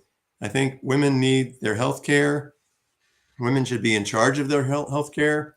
The last 50 years under Roe v. Wade seem to have worked pretty well. In my opinion, the Republicans tend to support big business and big money. And like if you look at the top 5 or 90% of the 10%, billionaires are supporting Democrats. if you look at the top 5 or 10% of the money population, that only gets you like 5 or 10% of the vote. So they need to come up with other reasons for people to vote for them. I really don't think the Republicans ever expected to fully stop abortion, but they were very happy to have the people who felt strongly about abortion to vote for them every time based on that one issue, regardless of what other things were going on from the Republican side. So I really want to return us to the Roe v. Wade, where it seemed like that worked for us for a good long time. Okay. So I'm just going to throw one statistic at you, and we can move on to the next topic. Okay. Okay. 22,800 is the number of women that suffered life-threatening injuries from abortions. That's horrible. Yeah, that's horrible. But it's like, and the case in Georgia, they're suing the hospital, not the state of Georgia, over their law because she took a legally accessible chemical abortion and she developed sepsis, in that case. And that was the abortion caused the damage. Okay. So we have to look at that as well. And like, I'm not the type of person that I want to jump like headlong into it because I think there has to be a reasonable allowance. But at the same time, I think once you get past a certain point, it's inarguably killing a baby. And Democrats never made the argument it wasn't until after Roe v. Wade. Prior to Roe v. Wade, it should just be safe, legal, and rare. After Roe v. Wade, every baby should be killable. And that's the perception as an outsider because I'm not a Republican. I'm a libertarian. And I just, I see both sides of the argument as disingenuous from my perspective. And I think a lot of people do. Okay. Ensuring the mother's right to choose. Okay, great. I understand that she had the right to choose not to have sex. In most cases, there is a 0.1% of abortions that are because of rape or incest. But she had a right to choose a bunch of different types of birth control, hormonal and non-hormonal. And nowadays we even have the morning after pill. So She already made 15 wrong decisions, but we're trusting her with the decision over the life of a baby. So that seems kind of questionable to me. But on the flip side, also, on the Republican standpoint of like, oh, we're just going to say that this doesn't work. I actually like the idea of the states being in control, because like people have a right to like vote for who they want. And if the people in their state don't represent their values, they can move to a state where they do represent their values. You get what I'm saying? I think people move for economic reasons. I think that's much more prevalent, or to be next to family or something like that. I don't think I don't agree that the state should be in charge of this, because there are too many extreme states that take extreme views. But on the side of, there are dangers with medical procedures for sure, and I'm sure there's and the federal statistics all around. government regulates every single medical procedure that happens in this country. So the idea that about the government weighing in on it's a false argument, because the government controls every single medical treatment and every single drug that's administered. Right? I would not say that. Okay, well, yes, they the approve FDA drugs and they don't approve drugs, but they don't say, okay, in this particular case, you can take this drug now. I mean, it's the doctors control whether or not they're going to prescribe it or not prescribe it. That kind of thing. So actually what they do, and my fiance, who I'll be marrying in December here, she works in medical care, and the federal government literally says for this drug, you can use it for A, B, C, and D and nothing else. Yes, they put out including restrictions of time frames and everything else. Okay. So like my bigger issue as a libertarian is that the government, both sides, and again, both sides are guilty of this to me, is going in and interjecting themselves in stuff that the Constitution did not give them a role in. And the Constitution in no way, shape, or form gave the federal government a role in abortion, but it does very specifically delineate anything. And there were abortions back then; they just weren't that common. Because so I disagree on your Constitution. Can I finish my sentence? Okay, so the Constitution after that says anything not delineated as a power to the federal government in the Constitution is the power of the state, which is the argument that a great justice of the Supreme Court made, and that was Ruth Bader Ginsburg, who always said that if Congress didn't act, Roe v. Wade would be overturned because it was bad case law. Because it cited a right to privacy that doesn't exist in the Constitution. If it did, half of what the government does would be unconstitutional. So, anyways, I mean, we're likely going to disagree on where the line needs to be drawn. But I'm also on the other side that my ex-wife had an unviable pregnancy that she had to terminate. So I see both sides of the argument. And I don't think any state should have an exception. And that's why I say if the federal government's going to get along, like the trimester system kind of seems a little more feasible. But at the same time, there were still third trimester abortions being performed. And so to me, if that was honestly put out there, people would not be okay with that, because most people aren't on both sides. You follow what I'm saying? But instead of addressing that fact, you look at, like, Tim Walz says that doesn't happen, even though in his own state, there have been 8 documented cases of babies that were born after a failed abortion and were left to die on the table because the mother didn't want the baby. And that was after they were born. And then there's no reporting after that, because when it started getting reporting, Tim Walz removed the requirement for reporting. So, I mean, it's a tough issue, and I think you have to balance out. Yeah, the mothers have to make some degree, have some degree of decision. They also have some degree of responsibility, because while we say the woman's not responsible for getting pregnant and she should be able to terminate the pregnancy, but if the woman tells a man that she's pregnant and he says, "Well, I don't want to be a dad," he gets to pay child support for 18 years. So again, Even abortion is unequal protection under the law, because now a woman can terminate a pregnancy if she doesn't want it, but if a man doesn't want the baby, doesn't matter, he's supporting it. And the man has to be responsible for his decisions, but the woman doesn't. There was actually a time when one of the most dangerous things a woman could be was pregnant.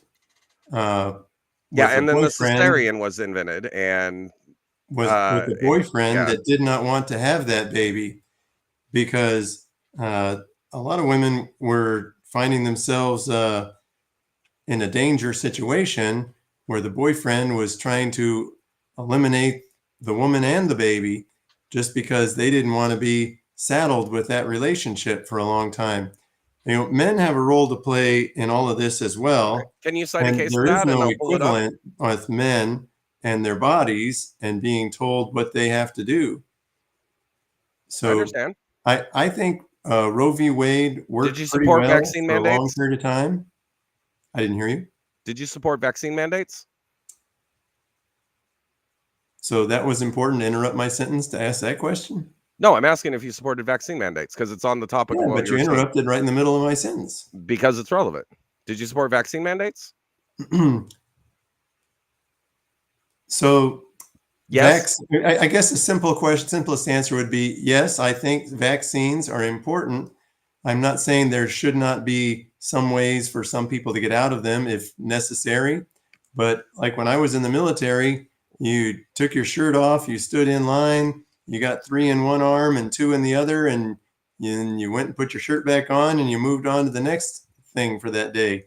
Okay, And, so the you same came back when I with was your a kid. If you were gonna go to public school, you had to have your measles, mumps, rubella. You had to have your other certain vaccines.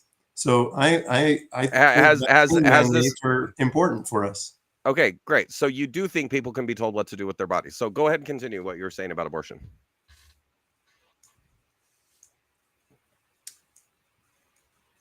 I already said it. Okay, but you get my point. You're making the argument they shouldn't be told what to do with their body, and then if the topic's different, you think people should be told what to do with their bodies. Okay, I guess now, that's true. Yeah, it depends on the circumstance, maybe. But then the one thing that we're not mentioning here, and this is going to be the last point I'll make on it, and we'll move to another topic, because like, I mean, I don't want to. I want people to know, if people think abortion is important, they should vote for you. They should vote for you if you represent their point of view, and you're willing to fight on it. Okay, so you didn't like that we were having some pushback on the topic, but that is important, because when you get to Congress, you're gonna have to push. Okay, and they can hear your arguments that you're going to push with and decide if that's the champion that they want in their side of the ring. You get what I'm saying?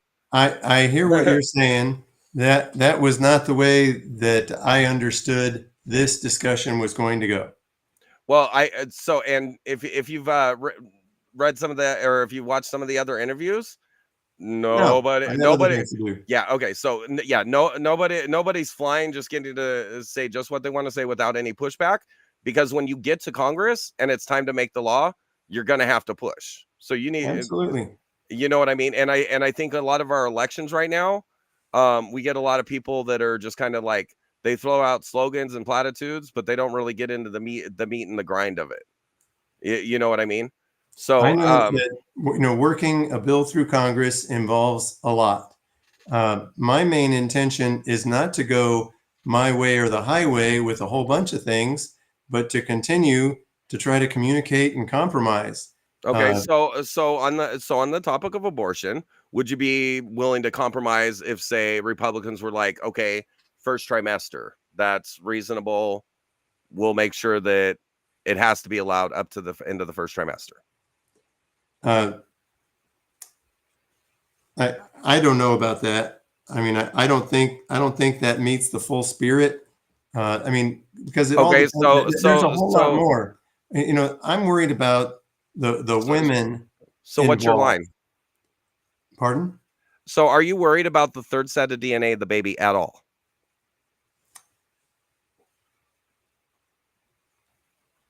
Well, that is an interesting question. And you can go into, when does life begin and all this other kind of thing. But I know in our current situation, there, I guess I'm more concerned about the life we have, the mothers, the daughters, the granddaughters, and Yeah, but what we're kind of talking about lives aborting the they're going to daughters. have. We're talking about aborting daughters too. Yes. Okay. That can't be lost in the argument. Okay. So fetal viability. With our technology now, any baby at 20 weeks and beyond has like a 90% chance of survival. So would you say 20 weeks would be a reasonable compromise? I'm not going to say that. I need to. Okay, so you're not about compromise, you're about getting your way. No, I'm not going to say that. I'm not going to have a soundbite out there where I said a certain number is acceptable to me. Oh, I don't do that. I'm not one of those people that's out there for clickbait. I'm just having the conversations here. So if somebody wants to hear how you stand on stuff, they can. But you said that you're willing to compromise, but what's your level to compromise? And it doesn't sound like you. It sounds to me like you want abortions permissible all the way through the 9th month. I think what I would really like is to, just reinstate Roe v. Wade the way it was. And, okay, if it's for the life of the mother, like, if there's something horrible that's happening. exempt. Every single state has an exemption for life of the mother. So that's a non-argument. Really? Are you in Texas? Yes. Because why are these women having to leave the state? Why did Ken Paxton sue to prevent this woman from getting the medical care she needed? And she didn't wait for the outcome of that case because, oh my gosh, she's got something horrible going on inside of her body. So she had to leave. Okay. I mean, why does that happen? Life of the mother. Life of the mother, yes. There is an exemption in Texas for the life of the mother. There you can't say be. There's not because there is. Well, the doctors don't understand it and they don't follow it. So you're telling me that the doctors aren't smart enough to understand this? I am telling you that there have been a lot of women who have had to leave the state because. So maybe instead of telling women that abortion's banned in Texas, maybe we should say there is exemption if you have a medical problem. But I mean, it's counter to the message that you want for your side of the argument. But I mean, well, maybe the for the life too. Of the mother thing is being read as she has to be in full sepsis and is going to die in 5 minutes or something. Nobody's like saying, well, look, if this is what's happened so far, and we know that it's going to progress down this path, but we have to wait till it gets to this little part of the path before we can, intervene. So we could easily do a solution could be first trimester and specifically put in exceptions for rape, incest, and anytime the mother's health is going to be harmed by the pregnancy or the baby's not likely to survive. That's pretty easy to put that into exemptions to make sure and that they're protected for that all the way to the end of the pregnancy. Because if you can't make a decision in 3 months, that's questionable. If you should be making decisions to begin with. You get what I'm saying? So I hear what you're saying. So what time is it? Okay. So we generally I've been trying to keep an hour in between them. The last one, she had to start a little bit later and then I had technical problems. So we ran right up to you. So but we got about 10 more minutes. So I do want to talk a little bit about what you think our role in, because I don't get a lot of comments on this, but our role in foreign policy, because it seems to me that American adventurism and interference has to be balanced about seeing to our interests, and the public policy is confusing because I'll give you a great example. Russia invaded Georgia. We did nothing for them. Russia invades Ukraine. We go all in to support them.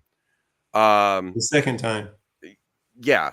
The second time. Well, that's what I'm saying. They went in twice and we didn't do anything about it. And even Trump's arguments about it, he wouldn't have done it. He didn't give Crimea back either. And like, he never called out the fact the only reason there were primarily Russian speakers in Crimea is they took the native Crimean Tatars, forcibly moved them to Izhevsk and Murdia, and forced them to work in the Kalashnikov factories as slave labor. That's the only reason why the people in Crimea were primarily Russian speaking. But he would never push Putin on that because I don't think he even knows. I think we've made a whole lot of mistakes in foreign policy.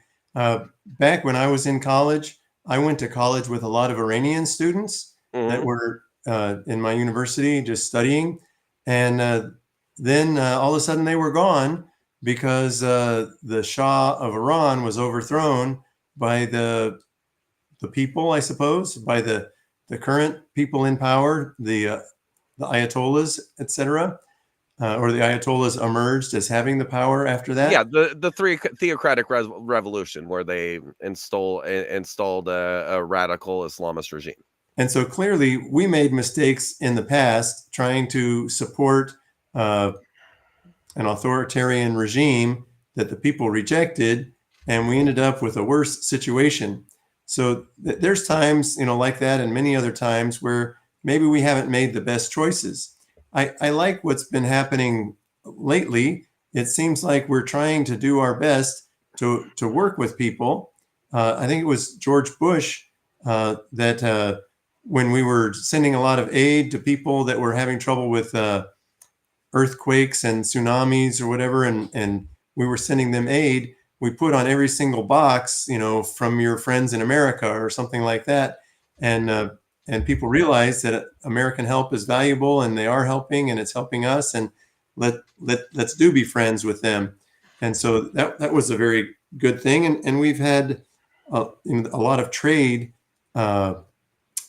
opportunities that have grown out of that with the different pacts or alignments that President Biden has been working. And so I think that's the way to go is, reach out, be open, provide support, start building on some trade. There's some people, some countries that are maybe so poor, you might think, well, what's the point? Why start something with them? But I think it's valuable to open those relationships and help them build and help them grow. If you're talking about just military intervention, it's really good not to jump into that. I was not for jumping into the Iraq War with the big WMDs fear. There's things that it's good I think both sides in that story lied a lot. They lied about an imminent threat. There wasn't an imminent threat. But then on the flip side, the other side says, oh, there was no WMDs. Well, no, they literally dug up the centrifuges and they literally found the warehouses full of chemicals that if they were mixed with the chemicals in the warehouse right next door. One of the members of the podcast who can't be here because he's at work during the day, he actually served in Iraq. And they'd have a warehouse right here that has this chemical, which by itself is fine. It's a farming chemical. And then they have a warehouse right next to it that by itself is fine. It's an industrial chemical. But when they're mixed together, it makes chemical weapons. And why are those two warehouses right next to each other? It's obvious there was a WND program. But that being said, that's still not our business. Right. You know what I mean? Our idea that, okay, we can have the most destructive weapons in the world, but nobody else can it's stupid, because what that ends up doing is then, okay, so now we're responsible for protecting them. And that's really highlighted by the true issue in Ukraine. We pressured Ukraine into giving up their nuclear weapons in understanding that we and Russia would protect their territorial integrity, with no foresight that one or the other might be the ones that interfere with their territorial integrity. Right. And since 1991, there's always been the understanding that Ukraine was off limits because Russia was born from Ukraine. The people that fled what's now Ukraine from the Kievan Rus during the Mongol invasions are what ended up founding the Russian state. So even though they're not the same country, they do have that tie. And it was obvious from 1991 on that they could never be part of NATO. It was never going to be acceptable. So our push to do it also exacerbated the problem, and you can make the argument that they're a sovereign nation and they have a right to determine their own fate. But at the same time, if Mexico wanted to join Russia's military alliance, we're not going to accept that. So going back to Iran, I actually was for the 10-year nuclear agreement. Mm-hmm. I thought, I think Iran needs to be brought back into the international fold of cooperating countries. I don't know that they like being a pariah nation. I know maybe they're doing a pretty good job of it. But I was thinking if we could have had that 10-year period, and if we could have made things work, maybe we could have gone one step further and pulled them into some working agreement with another country, gone one step further, pulled them into some other cooperative agreement with somewhere, give them some better benefits than they'd had before, maybe in the world of medicine or the world of something else, and have them see for their people, it pays off to be in cooperation with the rest of the world instead of in opposition.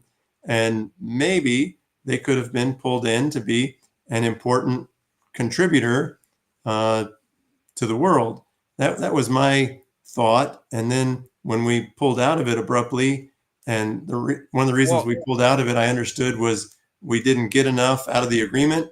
But when we pulled out, all we did was give away everything we'd given away and get nothing. What was the specific agreement? Not what we get out of it, but what was the specific agreement? Because we did get a benefit out of it, opening up their economy, put more oil on the market, and drove the prices down. Okay. So we did get something out of it. But well, when we also pulled out got, of it, a delay in them getting nuclear weapons, right? Right. But when we pulled out of it, what was the specific reason why we pulled out of it? I really don't understand what was going on with the administration right then. Okay, I know, I can in actually my opinion, explain it. It was not invented here.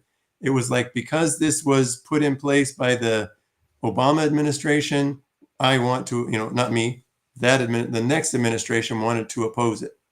Okay, so there was no effective enforcement mechanism if Iran violated, and they began telling the inspectors that were agreed upon as part of the agreement that you can only inspect A and B site, but you can't inspect C, D, and E site, which were the sites where they were working on enriching uranium.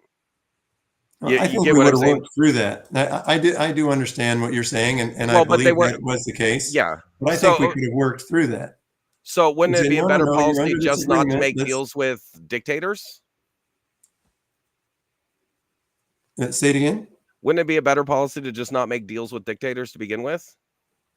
On the face of it, that sounds beautiful, but there's a lot of countries that have dictators, and sometimes you can, I guess it depends on the type of deal you're making, but I think you can, you have to make a deal with somebody, so you have to start somewhere. Maybe you can improve that. Maybe you can, you don't have any leverage if you don't have any grip at all, so you need to try to get in and see if you can't have some. But what gives the U.S. government a right to have leverage over another country? The U.S. government, well, we have our own interests, and then there's the interests of the world as a whole that I think, in general, I think we have those in mind, like the UN and whatnot. And I think maybe it's very naive, but I think, for us to just do something just to get oil, clearly that's maybe just in our own interest. But if, as part of that, we're trying to get a country to, scale back fully their level of terrorism or other things, or maybe open up a whole nother level of trade, maybe we can, start giving them soybeans or something and open up another market for our farmers. For sure. And then opening and trade. I think putting limitations here and there. I do actually make the argument of tariffs, because when a country's using virtual slave labor to undercut our producers, they say, oh, that causes inflation. If you bring it to the same price as the American produce price range, then Americans can actually compete. And if they're actually able to compete, over time, they're going to get more efficient. We've proven that across our economy in every sphere. The more time they have to compete, the more efficient they can get. If China had entered our EV market 10 years ago, Tesla wouldn't have survived because they wouldn't have been able to compete. If you get what I'm saying. Like, whatever you think of Elon Musk, because he says some good things, he says some wackadoodle things, but he's arguably one of the most brilliant men in the country, and he's created millions of jobs moving our country forward. I am very excited about Tesla, and I'm very excited about SpaceX, those things are huge. There are other parts I'm not very excited about. So, well, yeah, I'm not excited about like the fines that they're levying against SpaceX, for example, for doing things that every rocket launch company does, and they're doing it because of his political stances. And they didn't do this stuff until he bought Twitter, which has nothing to do with SpaceX. Biden administration, through their Connect the Internet to Millions of Americans program, had signed a deal with SpaceX where he was going to connect everybody for $1,300 a person. Their new plan has connected nobody and spent millions of dollars. So, like, we can't play politics on what's good for the nation. The political leanings of the head of the company should not dictate the decisions of how contracts are bid. They should be bid to the person who can provide the best service at the lowest price, and he was the best service and the lowest price. So the pulling that contract was dubious at best, as an idea.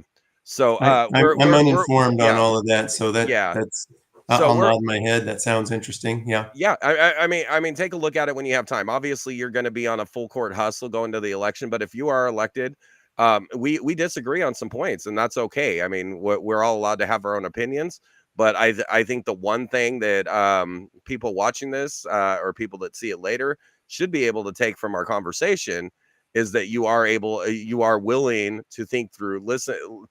After a little pushback at the beginning, you were able to listen to the counterpoint and kind of think through, and even at some point acknowledge that on some topics you probably need to do a little research. And as long as everything you do in Congress, you make it a goal to make sure you have all the facts and not just toe the party line, I think is going to be great. And that is my plan. I was endorsed by the Dallas Morning News and the Fort Worth Star Telegram, and they both cited the fact that I went through a lot of schooling and nuclear power training and et cetera, a lot of please, can we please make it easier to basically. build nuclear power plants in this country? Oh, well, I wanted to finish this one thought and then go to that. But I've been through a lot of education where I've had to learn things very quickly, and I know that it's if elected, I'll be in that exact same boat, and I'll have to really pick up the pace on learning a whole lot of things. Not that I'm entirely uninformed, but I'm sure I need to know a lot more details. And but I do keep the door open for communication and compromise across the board. And I think if any congressman thinks they're going to get their whole wish list or even this one wish perfect, I don't think that's the way it works. Yeah, and I think in this conversation, though, people saw that you're willing to fight, you're willing to get informed, and you're not gonna just toe the line. You're more like a Joe Lieberman when he was in the Senate, right? Senate, yeah, Senate. He didn't vote 100% with the party line, and that's the problem that we have in Congress. Is the Democrat Party toes the party line, and they don't even look at the facts. They just vote the way the party says to vote. I think that might be an outside, and I'm not an insider, but that might be the outside view. In my view, the Republicans are, supporting big business and big money, and they are pretty much directed as to here's how we're going to vote on this. Now, lately, there's been big disagreements between a couple of Republican factions, so they haven't been able to get business done. But in my view, and this may be, again, not fully aware of the situation, but it seems to me that a lot of Democrats are fairly independent. They just come to the same general agreement that, okay, it would be better to do it this way. And then they say, okay, what has been negotiated? Okay, I can sign on to that. That's just my opinion. And you don't see it that way? Well, the issue I have is with you implying that the Democrats or the Republicans are the party of big business, because the Democrats have Reid Hoffman, George and Alex Soros, Melinda French Gates, Sheryl Sandberg, Bill Gates, Vinod Khosla, just to name a few. And these are all billionaires. They also have most of Silicon Valley. They have most of Wall Street. They have all of the major media except for Fox News. So the idea that the Republicans are the ones with big business when all the big business have been in the Democrat pocket for 15 years is disingenuous. Well, the way I see it, though, is the Democrats will be the ones to take the EPA and say, damn it, we want clean air and we want clean water. And you businesses, you got to do it. Whereas when George Bush comes into power, he says, okay, businesses, you go ahead and rewrite some of this EPA stuff the way you want it. So right, but see what actually ends up happening is they go, we're going to have this standard, we're going to accept the billionaires that donated to us, and then the next time around they're going to say we're not reaching the results we wanted, so we're going to put bigger restrictions on the companies that didn't vote for us, and then we're still going to exempt the people that contributed money to us. And when you go, and I spend a lot of time reading legislation, I'm like quasi retired here. And so I have a lot of time to read. And that is the reality of what's happening in Congress is when it comes to business proposals, everything that could hurt a business, they exempt their buddies. Everything that can help a business, they exempt the people on the other side. And it's happening. It happens on both sides. I think here I'm closer for the two parties. Like, I think our biggest problem in this country is fiscal restraint. And that's more to the Republican thinking. So I'm planning on primarying Pete Sessions in 2026 and get the guy out of there, because I've looked at his voting record. I've looked at the contents of his legislation, and about the only thing that he seems to put forward that he can get through is renaming buildings, which cost money to relabel them, and issuing commemorative coins. And I'm sorry, that's not doing a lot of good for the people of Texas, who he's supposed to be representing. I mean, great for those causes, but not great for Texas. He's also voted to increase spending 26 times in 27 years in Congress. So when you've got a debt problem, you can't keep increasing spending. Like, if you're on the verge of bankruptcy in your personal finances, you don't take out more loans. I agree. We need to get the national debt under control. I also agree we don't ever want to threaten to shut down the government. We need to get ahead of the game and set Democrats do that too. So you can't point it at one side or the other. I'm not pointing. I'm just saying that's something I don't want to do. So, but I hope when you go in, you would go and look at some of these programs. The Republicans are talking about it. Don't just look at them as whack jobs, because they literally are pointing out problems. Like, we don't need to spend $100 million to study what happens when you let sand fleas eat a dog alive. And yet we pay for that stuff. And why are we giving so much money to private industry anyways? Private industry should survive or fail on its own. The government should be regulating to make sure there's fair competition. If you don't survive the competition, that's your own problem as a business. You know, if I get the opportunity to go to Congress, and, there are some of these high personalities that get a certain flair or something put to them on the news, I don't intend to hold any of that against anybody. I intend to salute them for their service and thank you for getting us this far. And what can you and I possibly agree on that we can make some progress? And like I said, I plan to do a lot of learning, but a lot of working together, if possible, to see what can be put together. Okay, well, if we end up working together in 2 years, I can't wait to work with you. I hope that in the meantime, if you get there before me, you'll put forward a couple bills. One to, again, my one that I mentioned about if you pass a budget that exceeds the revenues from the previous year, you're no longer eligible for re-election. We might cycle a few members of the House and a few senators to get it down there, but it would at least get the progress going the right way. Secondly, if you're invested, you're fine, but you shouldn't be able to make any new investments when you're making votes that determine how businesses function. So no member of Congress should be investing. You're free to divest or to keep your holdings, but you should not be able to invest in new holdings when you have backdoor information that the American public doesn't have. We already have a law about that, but Congress seems to avoid it. And if you do, you're no longer eligible for re-election. It would rein in the ethics really quick. If we just say these ethics violations mean you're no longer eligible for re-election, and then we'd either have senators looking out after, or senators and congressmen looking out after the good of Americans instead of themselves. So, what do you think about seriously, one question on like if you have stock and the value of it goes up, Should we have to pay tax on that? Let's say you don't sell it, right? You've got like a 401k or whatever and all this No, stock. if you don't sell it, you don't have the money. And this is the idea of taxing unrealized capital gains. Yeah. Okay. So the problem with that is if my stock value, if I buy a penny stock and I buy 1 million shares of it, and by some fluke of the market, it goes to $1 a share. So now I just made $1 million. Okay. So you're going to tax me on the $1 million, but tomorrow it goes back down to a penny. I don't get my money back. And there's no way for me to get my money unless I sell the asset because I didn't actually make any money. So the Right. idea of taxing unrealized capital gains, a more realistic, and now mind you, that would affect everybody with the 401k because all their 401ks are in stocks. Mm-hmm. Okay. So the other side of that is the biggest capital gains tax paid is when people sell their houses because people with money in the stock market tend to keep it in the stock market. Yeah. Well, Most I totally investors agree are with you on long-term that. investors. I Yeah. totally agree with you. I don't think you can promote investing and tax those kind of capital gains. I just think that's a non-starter. Yeah, So but we're on the same page on that one. I'm also for cleaning up, getting rid of every exemption that businesses have, except for paying people to go to college to be better employees for themselves. That's the only thing that I think should be exempted from your tax liability. So at that point, if you have a profit, your profit is taxed. I think it should be 15% across the board for everybody, excepting maybe the bottom 40%, or not 40%, like 20%, like anybody under 40,000 a year, something like that. Nobody making under 40,000 a year gets taxed because let's not be ridiculous. It costs that to live.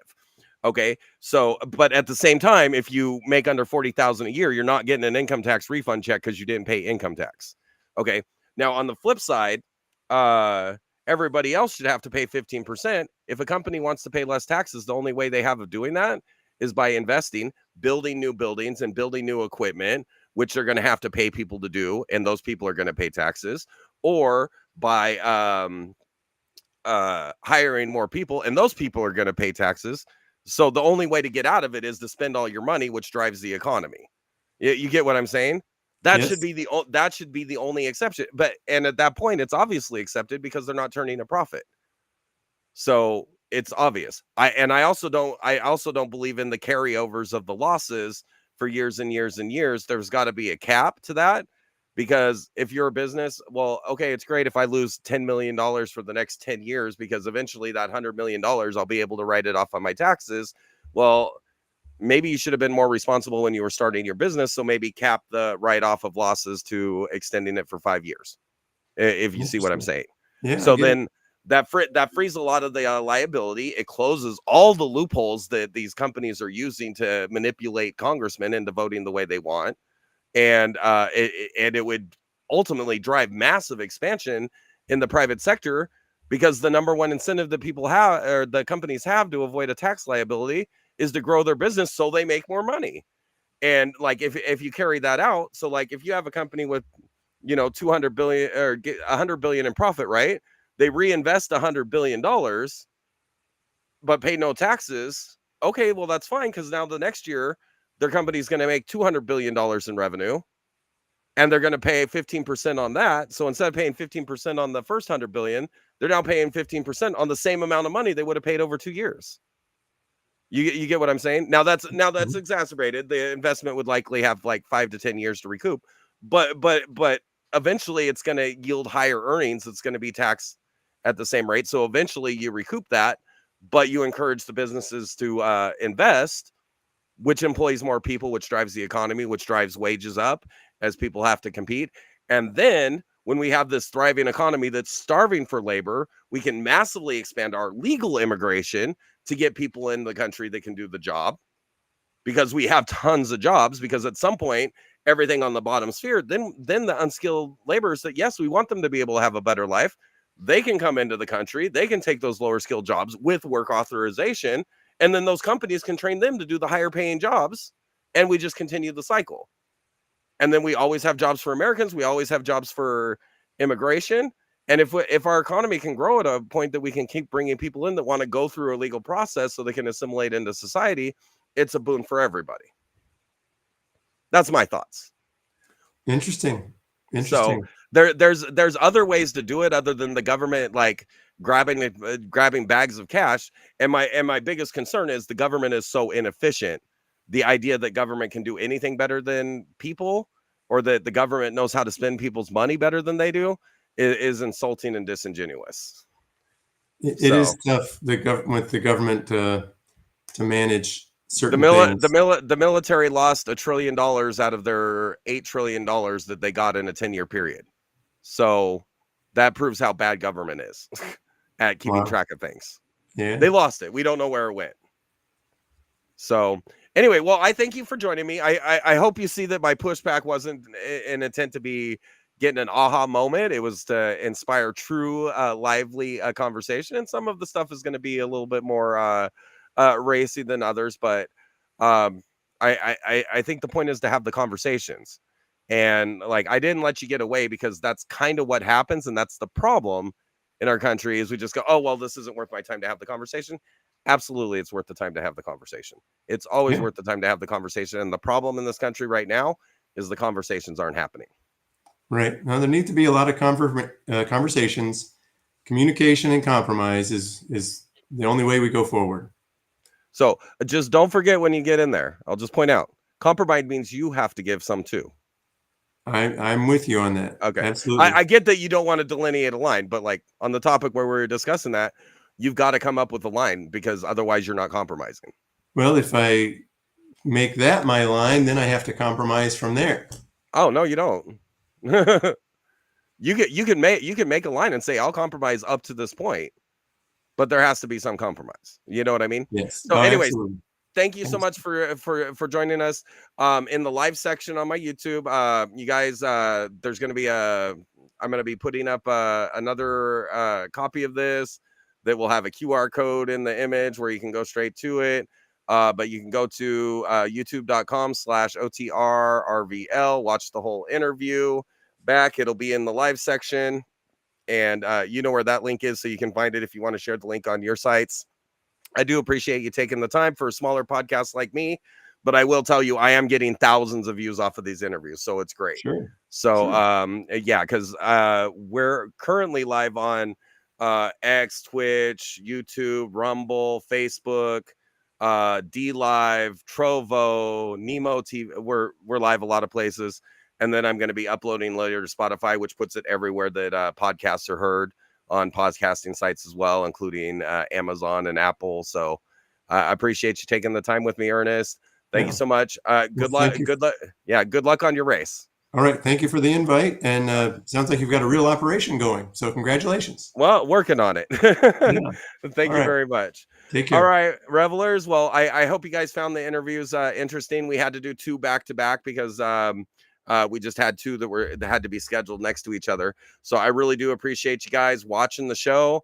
We're going to be back again later. I've got more interviews coming. I think I posted up the flyers promoting the other interviews that are coming. So come back and join us later. I'll be back in about an hour to do another interview. And thank you so much, guys, for joining us. You know, it's why we do it. We want to get information out there for everybody.